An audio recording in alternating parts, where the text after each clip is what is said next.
આવી છે, શું મુદ્દામાલ છે, કેટલા સમયથી આપણું ઓપરેશન ચાલતું હતું ને શું કઈ રીતે ઓપરેશન થયું?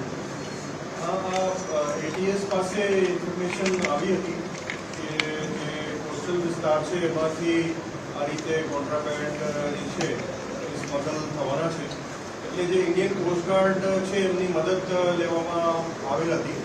અને ઇન્ફોર્મેશન તો થોડા પહેલાંથી હતી, લેકિન થોડા 3-4 દિવસથી જે છે ઓપરેશન શરૂ થયું હતું. અને પછી ઇન્ડિયન કોસ્ટગાર્ડની જે ઇન્ટરસેપ્ટર બોટ છે એમના સ્થાનિક આઈજી સાથે કોન્ટેક્ટ કરી અને એટીએસની ટીમ સાથે એ હાઈ સીઝમાં ગઈ હતી. અને આજે રાત્રે એટલે ગઈ રાત્રે 2-3 વાગે જે છે આ સીઝર થયું છે. અને એની અંદર આ ટોટલ 56 જે બેગ છે 56 kg લગભગ અપ્રોક્સિમેટલી થાય છે, તો એ હિરોઈનના જે છે એ સીઝર થયા છે. અને આ જે બોટ જે પકડાઈ છે અલ હજ નામની બોટ છે, પાકિસ્તાની બોટ છે. એમાં ટોટલ જે 9 ક્રૂ મેમ્બર છે, પાકિસ્તાની ક્રૂ મેમ્બર છે એ પકડાયા છે.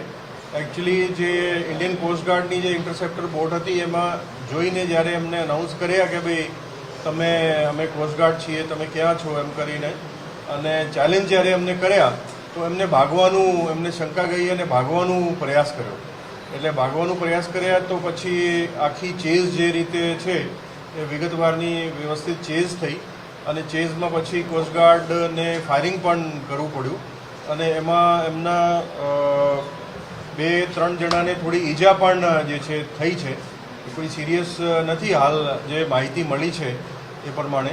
હાલ કનેક્શન ત્યાં મોબાઈલનું હાલ ફિલહાલ થયું નથી, પરંતુ એ ચેઝમાં આ લોકોને ઈજા પણ થઈ છે. ને બોટ જે છે પકડી પાડવામાં આવેલ છે. અને એમાં પછી ચડીને અમારા અધિકારીઓ અને કોસ્ટગાર્ડના અધિકારીઓ બધું સર્ચ કર્યું છે. તો એમાં 56 બેગ જે છે ટોટલ 280 કરોડ રૂપિયાની કિંમતના હિરોઈન જે છે એ મળી આવેલ છે. અને હવે એ લોકોને ત્યાંથી બોટ લાવીને જખૌ પાસે લેન્ડ ઉપર લાવી અને સીઝ વગેરેની આગળની કાર્યવાહી વગેરે જે છે એ કરવામાં આવશે. લગભગ બપોર સુધી 3 વાગ્યા સુધી પહોંચી જાય એવું લાગે છે. અને એમાં મુખ્ય જે એક મુસ્તફા કરીને જે સ્મગલર છે પાકિસ્તાનનું, જે કરાચી બેઝ છે, એમનું આ કામ છે. જે પ્રાથમિક જે માહિતી મળી છે એ ત્યાં IMBL ઉપર જે છે ઇન્ડિયાની જે સીમા જ્યાંથી શરૂ થાય છે ત્યાંથી લગભગ 15 નોટિકલ માઇલ ઇન્ડિયન સાઈડ ઉપર આ જે છે આ સીઝર થયું છે. અને આ બોટ પણ પકડાઈ છે અને 9 માણસો એની અંદર પકડાયા છે. અને એના ડેસ્ટિનેશન જે હતા, એક વખત કદાચ એ લોકોને સક્સેસ મળી હોત તો નોર્થ બાજુ જવાની શક્યતા હતી. તો એ બાબતમાં પણ અમારી ટીમો લાગેલી છે કે કોને માલ પહોંચાડવાનું હતું, ક્યાં જવાનું હતું વગેરે. તો એના માટે પણ એને પકડવા માટે અને આગળની કાર્યવાહી કરવા માટે પણ જે છે એ તજવીજ અત્યારે ચાલે છે. એમાં ખાસ કરીને અમારા જે અધિકારીઓ જે ગયા છે, ડીવાયએસપી રોજિયાની ઇન્ફોર્મેશન હતી. ટીમમાં PI JM પટેલ છે, PI સંજય પરમાર છે અને PSI RB રાણા છે. એ એમને માણસો આ ટીમમાં એ લોકો ત્યાં ગયેલા છે. અને NCB જે નાર્કોટિક કંટ્રોલ બ્યુરો છે એમની ટીમ પણ જે છે મદદમાં અમે લીધેલી છે. અને એ લોકો પણ ફર્ધર જે કાર્યવાહી એક વખત લેન્ડ થશે તો એને પણ મદદ, NCBની ટીમની પણ મદદ લેવામાં આવશે.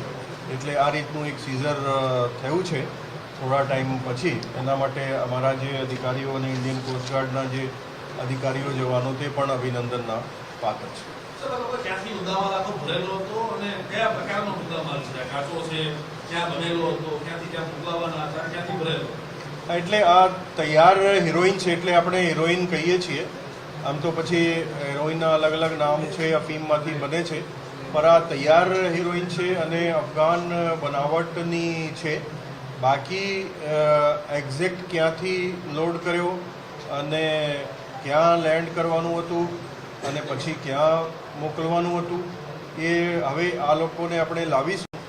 એમને પછી પૂછપરછ કરીશું. એમના ગુના દાખલ કરીને પોલીસ રિમાન્ડ લેવામાં આવશે અને વિગતવાર પૂછપરછ કરી પછી આખી બીજી બધી વિગત જે છે એ પછી આપણને ખ્યાલ આવશે. પણ હાલ સુધી જે વિગત મળી છે, આ જે મુસ્તફા કરીને જે સ્મગલર છે એ કરાચી બેઝ છે અને આ જે બોટ છે એ અલ હજ નામની બોટ છે અને બોટની અંદર 9 ટોટલ પાકિસ્તાની છે અને કુલ 56 પેકેટ્સ છે અને હિરોઈન છે જે આપણને ખ્યાલ પડ્યું છે અને 280 કરોડ રૂપિયાની એની કિંમત છે અને આ રીતે પકડીને અત્યારે આ લોકો લાવી રહ્યા છે. પછી આગળની વિગત જે છે પછી પૂછપરછ કર્યા પછી આપણને ખ્યાલ આવે. Sir, any development with the DRI season?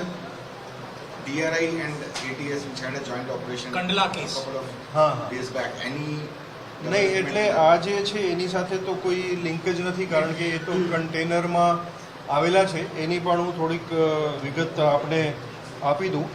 એ કાંડલાના જે કેસ છે એની સાથે આ કેસને કોઈ લેવા દેવા નથી, પણ એમાં ટોટલ 17 કન્ટેનર જે છે આવ્યા હતા અને 17 કન્ટેનરમાં જીપ્સમ જે છે એ હતું અને એ ઈરાનથી આવ્યા હતા અને કંડલામાં લેન્ડ થયા હતા લગભગ ગયા વર્ષે સપ્ટેમ્બર ઓક્ટોબરની આજુબાજુમાં. એ જે તે વખતે શંકા હતી, સર્ચ પણ કરવામાં આવ્યું હતું પણ કંઈ મળ્યું નહોતું.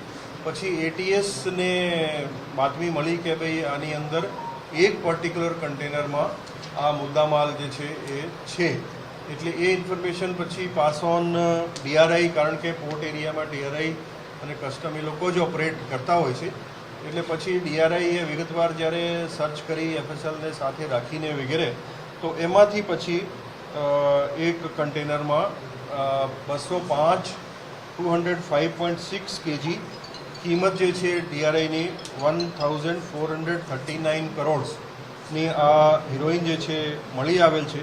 આમ તો ટોટલ જે છે એ 17 કન્ટેનર અને 10,318 બેગ છે અને જીપ્સમ જે છે 394 મેટ્રિક ટન.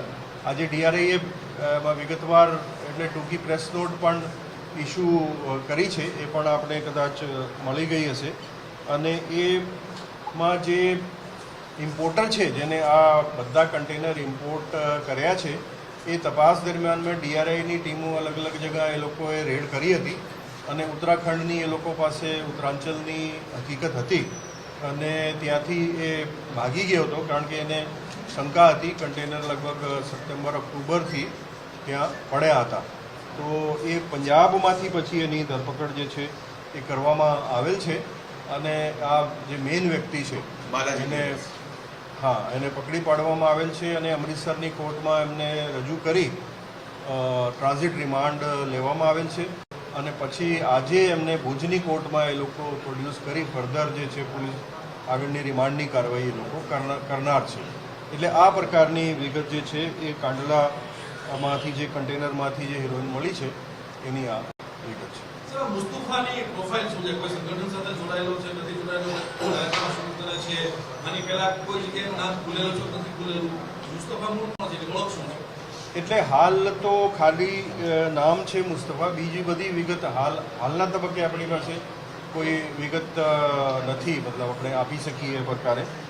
પણ હવે આ લોકોને જ્યારે લાવીશું અને 9 જણા છે અલગ અલગ રાખીને રિમાન્ડ દરમિયાનમાં વિગતવાર જ્યારે પૂછપરછ થશે તો ક્યાંથી લોડ કર્યું હતું, ક્યાં પ્રોડક્શન કરવામાં આવેલું, શિપમાં બોટમાં ક્યાં લોડિંગ કરવામાં આવેલા, ક્યાંથી ક્યાં લાવેલા, ક્યારે ત્યાંથી એ લોકો રવાના થયા હતા, કેટલા દિવસનું એ લોકોનું કાર્યક્રમ હતું, એક્સચેન્જ ક્યાં થવાનું હતું. આપ જાણો છો કે ટોટલ 1600 કિલોમીટરનું જે છે એ કોસ્ટલ વિસ્તાર છે ગુજરાતના અને એની અંદર લગભગ 30,000થી ઉપર બોટ્સ જે છે ઇન્ડિયન બોટ્સ જે છે ફિશિંગ કરતી હોય છે અને 30,000માંથી ઘણી વખત આઈએમબીએલ બાજુ પણ ઘણી જતી હોય છે. લાલપરી નામની જે ફિશ છે એ શોધવા માટે જે ઇન્ડસ બેસિન છે એમાં મળે છે, તો એ લાલચ કરીને એ લોકો જતા હોય છે. કોસ્ટગાર્ડ પણ એમને પકડતી હોય છે, પાકિસ્તાન એજન્સીઝ પણ એમને પકડતી હોય છે. તો એના ઓથા હેઠળ આ રીતે આ સ્મગલિંગની જે એક્ટિવિટી છે ચાલવાની શક્યતા રહેતી હોય છે. તો આ રીતે આ બોટ ત્યાંથી આવેલી અને મિડ સીમાં આવીને અથવા થોડું આગળ આવીને પછી ઇન્ડિયન બોટ સાથે એક્સચેન્જ વગેરેની શક્યતા મતલબ આ રીતે થતી હોય છે. આ ભૂતકાળના જે બનાવો છે એના ઉપરથી અનુભવથી આપણે કહીએ છીએ અને હજુ પછી એ લોકોને રૂબરૂ લાવીશું ત્યારે વધારે ખબર પડશે. અત્યારે અફઘાનિસ્તાનમાં અગાઉ જે ખેતી હતી એમાં ખૂબ સારી સરપ્લસ પ્રોડક્શન થઈ હતી અને મોટી માત્રામાં પ્રોડક્શન અફીમની ખેતીની હતી અને અત્યારે તાલિબાન તરફથી ખૂબ ત્યાં જોર કરવામાં આવી રહ્યું છે અને એ લોકો એના ઉપર એકદમ ક્લેમ્પ ડાઉન કરે છે એવી ઇન્ફોર્મેશન છે. એટલે ત્યાંથી તમામ માલ જે કંઈ કોન્ટ્રાબેન્ડ છે એને વગે કરીને જલ્દીથી આપણે એ લોકો એને વેચી મારે વગેરે એવી શક્યતાઓ જે છે એ રહે છે. એટલે અત્યારે ત્યાંથી અફઘાનિસ્તાન ઈરાનથી નોર્થ બાજુ જે છે બીજી ટાસ્ક ફોર્સ જે છે નેટો ફોર્સીસ એ લોકો કામ ત્યાં કરતી હોય છે એટલે ત્યાં પણ જવાની શક્યતા રહે. પણ ત્યાં ચૂંકી આ પ્રકારની પ્રવૃત્તિ છે ત્યાં જતા નથી. પણ આ બાજુ પછી આવે છે અહીંથી શ્રીલંકા બાજુ બી જાય છે. શ્રીલંકન નેવી એ લોકો પણ ખૂબ એક્ટિવ છે અને ગુજરાત પોલીસ એટીએસ અને ઇન્ડિયન કોસ્ટગાર્ડ પણ ખૂબ એક્ટિવ છે અને આ રીતે એ લોકો જે લાવે છે તો પકડી પાડવામાં આવે છે. ગયા વર્ષના બી જે સીઝર છે 30 kgના હતા, બીજા એક 30ના હતા, પછી એક 144 kgના સીઝર હતા અને એ ઉપરાંત એક દેવભૂમિ દ્વારકા એસપીએ પણ પકડવામાં આવ્યા હતા. એમાંથી અમુક તપાસો જે છે નાર્કોટિક કંટ્રોલ બ્યુરોને પણ ગઈ છે. તો આ રીતે જે છે કાર્યવાહી હાલમાં મતલબ સંયુક્ત રીતે બધી એજન્સીઓ એકબીજા સાથે સહકારમાં રહી અને મેક્સિમમ કોન્ટ્રાબેન્ડ પકડવામાં આવે અને કોઈ કોન્ટ્રાબેન્ડ અહીંથી જઈ ના શકે એવું અત્યારે પ્રક્રિયા અને પ્રયાસ જે છે ચાલે છે. તો સર આ ગુજરાત કોસ્ટ ઉપર ઉતરવાનો હતો કે આગળ જવાનું તો એની કોઈ ક્લેરિટી આમની બોટ જે હતી એટલે એ વિગત હવે એ લોકોને પૂછપરછ કરીશું ત્યારે જ ખ્યાલ આવશે. सर हिंदी में बता दीजिए.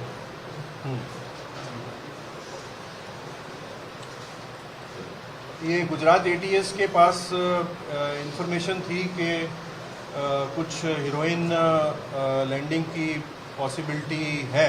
तो ये कॉन्ट्राबैंड को हस्तगत करने के लिए इंडियन कोस्ट गार्ड की मदद ली गई और इंडियन कोस्ट गार्ड और एटीएस की जॉइंट टीम जो है 3-4 दिन से ऑपरेशन कर रही थी और उनकी interceptor boat Indian coast guard की बोट में जाकर यहाँ पर मिड सीज में ये ऑपरेशन हुआ है.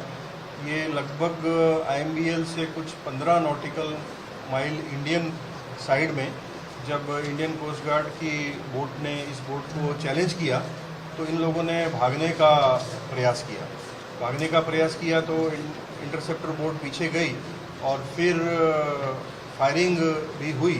उसमें 2 लोगों को थोड़ी इंजरी भी हुई है. इसमें से कोई सीरियस नहीं है लेकिन उस वक्त उनको पकड़ लिया गया और ये जो करीब 56 जो है बैग उसमें से मिले हैं जिसमें अफ़गान बनावट की हीरोइन है और उसकी कीमत जो इंटरनेशनल मार्केट में कुल रुपया 280 करोड़ की है. साथ में ये जो बोट है अल हज नाम की पाकिस्तानी बोट है उसमें 9 पाकिस्तानी जो है वो सवार हैं. तो उनको लेके अब कोस्ट गार्ड की और हमारी टीम लेके आ रही है और लगभग 3 बजे के आसपास जखौ में ये लोग पहुंच जाएंगे. उसके बाद NCB की भी हम लोगों ने मदद ली है. तो NCB कोस्ट गार्ड और गुजरात ATS मिलके फिर इनकी पूछपरछ की जाएगी. इनको पुलिस रिमांड पे लिया जाएगा, फिर केस दाखिल किया जाएगा और पुलिस रिमांड दरमियान में आगे का ये लोग कहाँ इनको लैंडिंग करनी थी, किसको इनको कॉन्ट्राबैंड देना था और कहाँ लेके जाना था. अभी तक जो प्राथमिक माहिती है ये नॉर्थ इंडिया की तरफ जाने की शक्यता थी ऐसा मालूम पड़ता है. और ये जो मुस्तफ़ा नाम का एक स्मगलर है जो कराची बेस्ड है पाकिस्तान में, उसने ये माल भेजा था ये अल हज नाम की बोट में. तो इस तरह से ये एक सीज़र जो है वो हुआ है. इसमें हमारे ATS के जो अधिकारी हैं PI JM पटेल है, PI संजय परमार है और PSI RB राणा, ये लोग ऑपरेशन में शामिल थे और ATS की टीम ने और इंडियन कोस्ट गार्ड की टीम ने बहुत अच्छा काम किया है. तो उनको मैं खूब अभिनंदन देता हूँ. और हमारी जो स्कीम है गवर्नमेंट ऑफ गुजरात की नारकोटिक्स के बारे में रिवॉर्ड योजना है, उसके अंडर इन सब अधिकारियों को इनाम भी दिया जाएगा. सर डीआरआई ने भी इससे पहले ड्रग्स बरामद किया है। 1300 करोड़ रुपए का एटीएस का जो जॉइंट ऑपरेशन था उसमें ये बरामद हुआ है, तो उसकी क्या डिटेल्स है सर? अब वो आप जैसे जानते हैं कि कांडला में टोटल 17 कंटेनर जो है वो लाए गए थे और ये करीब अक्टूबर के आसपास ये माल सामान वहाँ पे कंटेनर कांडला पोर्ट पे थे, जिसमें कुल 10,318 बैग जो थे उसके अंदर जिप्सम भरा हुआ था। और उसमें फिर गुजरात एटीएस को ऐसी इन्फॉर्मेशन मिली कि इसमें एक बैग में हीरोइन साथ में मिक्स की हुई है। तो ये इन्फॉर्मेशन डीआरआई को पास ऑन की गई, क्योंकि वो एरिया में डीआरआई ही ऑपरेट करती है। तो उसमें एफएसएल को साथ में जब रखा गया तो टोटल 205.6 किलो हीरोइन मिली है, जो 1439 करोड़ रुपया की उसकी कीमत है और ये सीज़ की गई है। अभी इसमें जो इंपोर्टर जो इन्वॉल्व है उसको भी हस्तगत कर लिया गया है। डीआरआई की टीम ने उत्तरांचल का उसका एड्रेस था, वहाँ जाके सर्च की गई, वहाँ वो नहीं मिला और भागा हुआ था। लेकिन फिर पंजाब में तरन तारण के पास से उसको हस्तगत कर लिया गया, उसको अमृतसर की कोर्ट में प्रोड्यूस करके ट्रांजिट रिमांड लिया गया और उसको अब भुज की कोर्ट में लाकर फर्दर आगे रिमांड की कार्रवाई जो है डीआरआई की टीम कर रही है। सर समुद्री रास्ता ही क्यों पसंद किया जाता है ड्रग्स सप्लाई के लिए? जो ड्रग्स डीलर है उसके लिए? नहीं, ऐसा नहीं है। जो इनके लिए तो जो पॉसिबल उनको रास्ता मिल जाए उसी हिसाब से करते हैं। जैसे अटारी बॉर्डर पे आपने पढ़ा हुआ होगा कि तो मुझे मालूम नहीं, लेकिन एक आध दिन पहले वहाँ भी एक हीरोइन का ऐसे सीजर हुआ है। तो बेसिकली जो जितने पॉसिबल रूट्स हैं, आप देखते हैं कि एयरपोर्ट के ऊपर भी फ़्लाइट आती है, उसके अंदर भी अफ्रीका साइड से ड्रग्स आए हैं, वो डीआरआई ने कुछ दिन पहले पकड़े हैं। इसी तरह से पोस्ट में भी ड्रग्स आते हैं, वो भी पकड़े जाते हैं। तो काफ़ी इसमें अलग अलग रूट्स हैं और इस तरह से। सर लेकिन पोस्ट वाला जो रूट है उसका ज़्यादा, क्योंकि पिछले कई वक्त में हमने देखा है कि पिछले 1-1.5 साल के अंदर काफ़ी ज़्यादा ड्रग्स उसी रूट से आया है और उसी रूट से पकड़ा भी गया है। हाँ, तो जैसे मैंने बताया कि कुल 1600 किलोमीटर का कोस्टल विस्तार है गुजरात का और यहाँ पे कुल 30,000 से ज़्यादा फिशरमैन जो है वो फिशिंग की कार्रवाई करते हैं और वो इंडियन वाटर्स में भी करते हैं, IBL तक भी जाते हैं और लालपरी नाम की फ़िश की लालच में उसके आगे भी जाते हैं इंडस बेसिन में और वहाँ पर वो पकड़े भी जाते हैं। इंडियन कोस्ट गार्ड भी उनको पकड़ के वापस लेके आती है।